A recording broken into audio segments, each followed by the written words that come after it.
কথা বলে ভাইরাল হয়ে গেছে।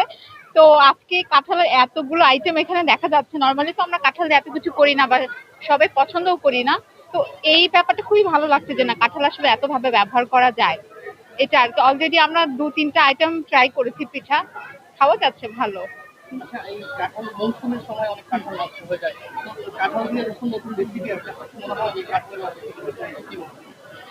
আসলে যেই পরিমাণ কাঁঠাল আমাদের অপচয় হয়, আমরা কিন্তু কাঁঠালের রেসিপি আসলে ওই পরিমাণ করে খেতে পারি না। আর আমরা অনেকেই আসলে কাঁঠাল অত পছন্দও করি না। আর তাছাড়া গ্রাম বাংলায় অনেক কাঁঠাল হয়। অত কাঁঠাল ইউটিলাইজ করার মতো আসলে আমরা খেতে পারবো না, যতই রেসিপি আসুক। আর লক্ষ্য করলে দেখবেন রেসিপি গুলোতে জাস্ট সামান্য পরিমাণে একটু কাঁঠাল ব্যবহার করা হয়। ব্যাপারটা এমন না যে পুরোটা কাঁঠাল দিয়েই তৈরি করা হয়। তো অপচয় আসলে সেই অর্থে রোধ করা সম্ভব না কাঁঠালের যত রেসিপি আসুক। কাঁঠালের রেসিপি এই মেলায় মানুষের আগ্রহ বাড়িয়ে দিয়েছে কিনা? হ্যাঁ, অ্যাটলিস্ট আমি তো এসছি কাঁঠালের এই রেসিপি গুলো দেখেই।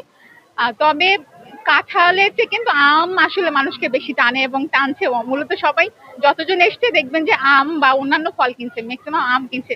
কাউকে এখন পর্যন্ত দেখিনি যে কাঁঠাল কিনে নিয়ে বাসায় যাচ্ছে।